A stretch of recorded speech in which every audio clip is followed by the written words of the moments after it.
O difícil não é quando a pessoa esteja morrendo aos poucos, mas é quando os sonhos da pessoa ficam morrendo por dentro, né? Infelizmente, o mundo está criando muros e fechando as portas. E o cristão, o católico, todos nós temos que criar pontes, nos tornar pontes, para que todos possamos nos tornar irmãos, aquilo que Jesus sempre desejou, que todos fôssemos uma só família. Amareis o estrangeiro porque fostes igualmente estrangeiro na terra do Egito. Muito se tem falado sobre os imigrantes e refugiados nos últimos tempos. Notícias, reportagens, encontros, desencontros. A nossa série se chama Em Busca do Sagrado e é natural que deveríamos falar desses nossos irmãos e irmãs que também estão em busca, estão à procura de algo.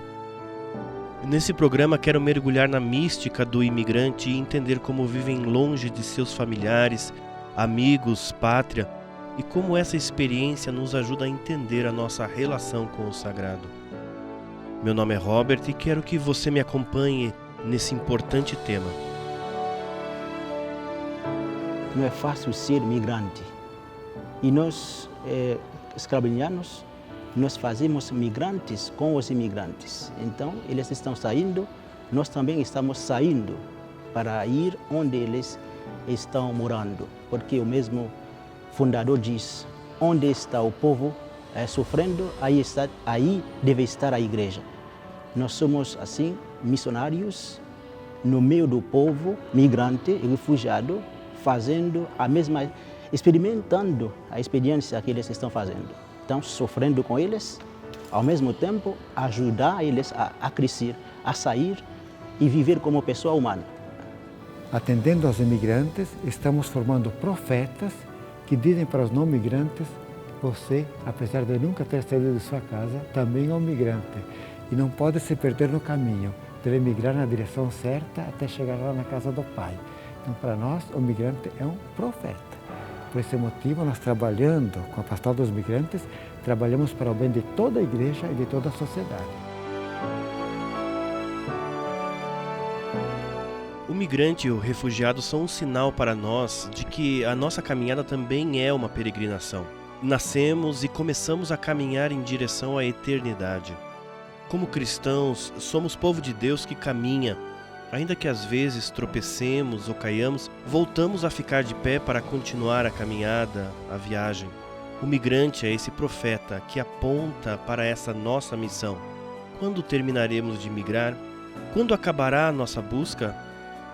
Somente quando estivermos definitivamente em Deus. Até lá, devemos, como Abraão, sair de nossa terra.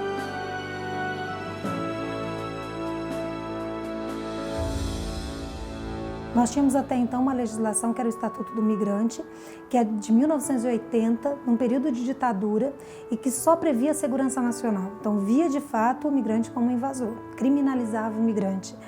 Isso reflete na sociedade. A gente ainda percebe atitudes como essa, né, de fato criminalizando. A gente está num intenso processo de mudança dessa lei. A lei recente foi aprovada com vários vetos, inclusive vetos que justamente nós, enquanto organizações da sociedade civil, discutimos que era para desmistificar isso de que o migrante é um criminoso, né? E de fato esses vetos ainda continuam, algumas questões bem claras. Eu percebo assim que a sociedade, de fato, ela tem tido algumas dificuldades de lidar com esse rosto novo, né? Com esse novo momento. Se o imigrante está vindo tirar um emprego de um brasileiro, como é que a gente está se preparando para as frentes de trabalho que nós temos, né? O imigrante está vindo numa condição de extrema vulnerabilidade, ele está vindo extremamente fragilizado, ele não está vindo para o mercado de trabalho, ele está vindo para salvar a vida. E a gente, às vezes, cria um discurso e esse discurso ele vai se repercutindo, ele vai sendo reproduzido cada vez com mais força. Acho que a gente está sendo convocado, desafiado a pensar um pouco nas nossas atitudes. Agora a lei muda isso, né? Olha mais para o migrante e o refugiado como um cidadão também de direito, né? Que merece a nossa acolhida. Quem acolhe deve ajudar esses imigrantes a se integrar na sociedade, né? Colocando um curso de português. Então, lá no centro, você pode ver que temos um serviço social, uma assistente social, que escuta e que orienta para o trabalho temos o serviço de documentação, porque o migrante precisa dessas coisas para se integrar na sociedade. O senhor pode dizer que o Brasil é um país acolhedor em relação aos imigrantes ou não? O Brasil é um país acolhedor. Então, eu ouvi este testemunho de vários imigrantes, dos africanos, dos latinos, dos haitianos. Se não fosse um país acolhedor, eu acho que eles não iam procurar o Brasil para se integrar. Só que o Brasil tem que criar mais estrutura de acolhida. Então, assim que favorece o crescimento da pessoa. Eu não sou refugiado. Eu estou refugiado. Muitas pessoas sempre acham que nós refugiados fugir do nosso país porque a gente fez uma coisa errada. Mas isso aqui não é verdade. A gente fugir do nosso país para salvar a nossa vida. Refugiado é alguém que já foi perseguido. Enquanto gravávamos uma das entrevistas de nosso programa, vi chegar duas pessoas com suas malas. Entraram silenciosamente na igreja e se sentaram. Estavam esperando. Esperavam que os padres escalabrinianos pudessem conseguir um alojamento para dormirem ainda aquela noite. Vinham da Venezuela e não tinham onde ficar. Não tinham um alojamento, uma casa, uma cama, mas esperavam. A palavra esperar significa ter esperança de algo. Soube então que dentro daquelas malas, além do medo, da dor, do sofrimento, havia esperança, muita esperança. Por causa da minha religião, por causa da minha fé. Os primeiros sofrimentos que o ser humano passa é as saudades da sua terra, da família, ter que deixar tantas coisas, inclusive segurança própria, e chegar a um lugar desconhecido. Depois, a língua é outro dos problemas difíceis que somente vão se superar fazendo um processo. E, infelizmente, outro dos grandes desafios é o preconceito local, que muitas vezes se torna difícil de superar. Hoje se fala muito da questão da pluralidade, das diferenças, né? E muitas vezes não se vê no imigrante a possibilidade de acolher essa diferença. O imigrante também nos lembra disso, né? De que nós somos diferentes e precisamos conviver nessas diferenças, não é isso? Isso. Infelizmente, nós vivemos no meio de uma cultura do medo. E nós temos medo de tudo aquilo que é diferente, que é diverso. Mas se nós pensamos bem, se a gente faz uma reflexão importante, vamos ver que a diversidade é simplesmente a riqueza e vai nos ajudar a entender as grandes culturas, os grandes costumes que o outro pode nos ajudar, nos enriquecer e nos potencializar. A língua é um grande divisor, né? Se você não consegue se comunicar, você também não consegue se integrar. Então, um primeiro passo é esse. O segundo é que muitos que vieram nunca tinham nem ouvido falar do Brasil. Aqui no Brasil, quando você veio para cá, teve o problema da língua, né? De falar português. O que mais? Quais os problemas? O problema é língua. Problema é língua, porque o Marrocos não fala, toda pessoa não fala português. Língua que é diferente. Mas agora sabe. Mas não sabe muito, mas mais ou menos. E no Brasil nós temos essa realidade também de pessoas que vêm de fora como refugiadas. Tem essa realidade aqui no nosso país? Nós temos, né, obviamente, nós temos o mais clássico e característico o povo da Síria. Há muitas perseguições, né, religiosas. Na própria América Latina, algumas perseguições pontuais, né, que forçam, né, a saída. Então, nós temos acolhido vários sírios de Guiné-Conakry, própria Angola. Então, tem vários países, né, que produzem o próprio refugiado. Né? Aqui eu me sinto mais aliviado e livre. Por exemplo, eu sou poeta. Estando em Angola, não posso escrever um texto criticando o governo, o partido no poder. Porque o que acontece ali? Eles perseguem, torturam, fazem, desfazem. Como não lembrar nesse programa da família de Nazaré? O evangelista Mateus nos indica que José, avisado em sonho, toma o menino Jesus recém-nascido e com Maria vai para o Egito, uma família de refugiados, fugindo da perseguição do rei Herodes, fugindo para salvar as suas vidas e a vida de Jesus. São José conduziu a família de Nazaré até o Egito. Lá ficaram até que o perigo tivesse passado. E novamente é José que, avisado em sonho pelo anjo do Senhor, retorna para sua pátria levando sua família. O que nós diríamos se morássemos no Egito naquela época? Será que acolheríamos José e sua família? Daríamos oportunidade de trabalho, de moradia, de lazer? O nosso texto sagrado, a Bíblia, é uma grande narrativa de imigrantes, refugiados e refugiadas.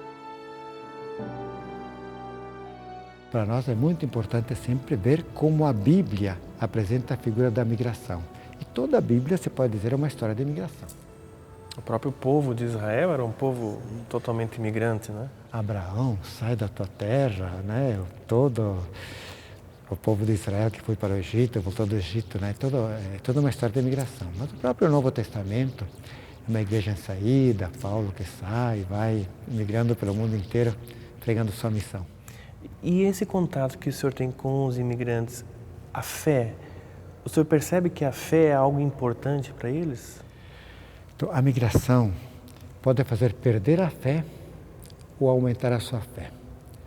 Quem passa pela experiência da migração não fica igual. Quando Javé falou para Abraão, deixa o teu país e para um outro país que eu vou te indicar. Então, ele saiu com fé, com fé. Todo migrante que sai com fé ou esperança de poder encontrar algo melhor. E também da segurança da vida. Devido à guerra que estava acontecendo no meu país, guerra, e também não somente vida física, mas liberdade. Eu chego aqui por causa de problema de terremoto e problema político também. Eu perdi família, tudo isso. Eu venho aqui para procurar uma vida melhor e para viver em paz. Se em tempo vai melhorar, e a gente podia voltar, mas por enquanto não. É difícil entender que exista uma nova vida depois dos 50 anos. Começar não é fácil. Brasil e Marrocos são muito diferentes, muito. No Brasil, tudo aberto, tudo trabalho, vida bom, 3 meses de experiência, mas pagar, a empresa pagar tudo. E no Marrocos não pagar a experiência, 3 meses, não pagar nada. Mas Brasil pagar, muito diferente. Conversando assim com vocês, eu percebo o papel fundamental também da igreja na acolhida dessas pessoas que vêm de fora, né? Que muitas vezes não encontram apoio no governo, muito menos nas famílias, né, na sociedade. Como é que o senhor vê esse papel da igreja também nessa relação de acolhida daquele que vem de fora? A igreja tem o papel de ajudar a sensibilizar o povo, a sociedade, tentar fazer essa mediação entre os governos e aquilo que nós também, como carlistas, como missionários, tentamos fazer. Porque, inclusive, dentro do meio do clero, do meio do povo, muitas vezes fechamos as portas. Se nós pensamos, todas as paróquias têm no seu território migrantes que muitas vezes não acolhem, que muitas vezes desconhecem, ou que muitas vezes nem se importam. Muitos saíram só com a roupa do corpo, saíram sem nada. Então, quando você chega num país completamente diferente do teu, que você tem que se adaptar a todas essas questões, inclusive deixando para trás a sua história, é muito sofrimento, é muita dor. Então, essa presença de igreja acolhedora, aquela que entende o sofrimento humano, né, que percebe a essência do ser humano que está atrás de uma simples conceituação, é que nos move para continuar o nosso trabalho. O Papa Francisco vem nos insistindo muito, né? Ele disse, né? Qual que é a missão do cristão, né? Em relação ao migrante, ao refugiado. Ele vai dizendo, né? Que é acolher, que é proteger, que é integrar e que também é promover o próprio migrante, né? Então, acolher o migrante é viver o Evangelho. Procuramos o sagrado nas pessoas do migrante, na pessoa do migrante. Jesus se identifica com eles, sofre neles. Né? E por isso a gente acolhe com muito amor, com toda a nossa alma. Então, isso é sagrado. De toda a migração dos mais de 65 milhões de refugiados pelo mundo, 50% são crianças que perderam os pais na guerra, que perderam qualquer vínculo familiar e que estão tentando buscar salvar a sua vida. Então, que a gente consiga, de fato, assumir o Cristo que está dentro de cada um de nós, esse sagrado que está dentro de cada um de nós. A gente se preocupa com tantas outras coisas e acaba esquecendo o ser humano que está bem próximo da gente. Não poderemos dizer que somos católicos, ou mesmo não católicos, ou mesmo não praticantes, se não temos a capacidade de reconhecer no rosto do outro a pessoa de Jesus. Quero ver no outro a imagem de Cristo. É Jesus mesmo quem pediu ao Pai para que fôssemos um. Assim como os imigrantes, também eu quero fazer a minha busca, a busca pelo sagrado.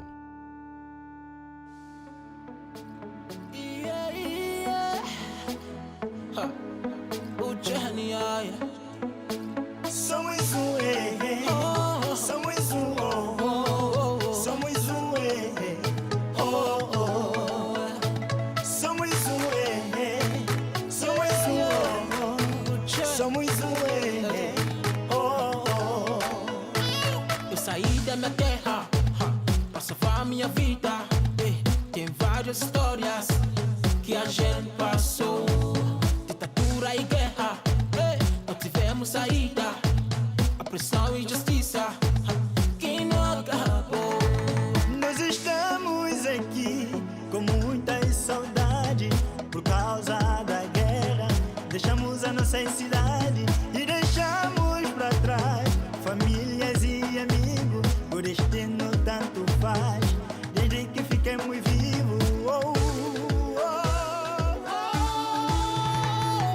Viva, viva, viva Brasil! Viva, viva, viva Brasil! Viva, viva, viva Brasil! Viva, viva, viva Brasil! Merci Brésil, pays d'espérance, pour la nouvelle opportunité de vie que tu nous donnes. Thank you, Brazil, for welcoming us. I want to be grateful. Muchas gracias, Brasil, pela escola. Muchas gracias, Brasil. Brasil ميريخو أبوريهم. برازيل الحرية والأمان. Matondo mingi, Brésil, mboka ya kimia pona ngai mokimi. Yoruba, ẹ ṣé Brazil, tẹ́gbà wá sínú ìlú yín, a dúpẹ́ lọ́wọ́ yín gidi gan. اینجا مردم دوست دارن فقط به خاطر عشق، نه به خاطر ملیت، نه زبان و نه مذهب. Shukrani sana kwa Brazil ya nchi ya amani, ya kimya, ya salama kwa mimi mkimbizi. شكرا برازيل أشعر هنا بالأمان. Brasil, bichechera 10. Padre, para nós encerrarmos esse programa, eu gostaria que o senhor desse uma bênção especial para quem está nos assistindo, que são migrantes, imigrantes, ou talvez pessoas que estão diante dessa situação. Que bom! A bênção é uma necessidade para todos nós. O Senhor esteja convosco, Ele está no meio de nós. Senhor Deus, abençoai a todos os migrantes que chegam ao nosso Brasil, que se sintam acolhidos nesta terra. Abençoai também a todas as pessoas que ajudaram algum imigrante. Abençoai a todo o povo brasileiro, para que todos se sintam migrantes, todos caminhando para a casa do Pai. Que essa bênção nos ajude a formarmos uma comunidade onde cada um ajuda o outro, cada um cuida para que ninguém se perca no caminho e todos um dia cheguemos lá e possamos dizer: que bom que estamos todos aqui, ninguém se perdeu no caminho. Em nome do Pai, do Filho e do Espírito Santo. Amém.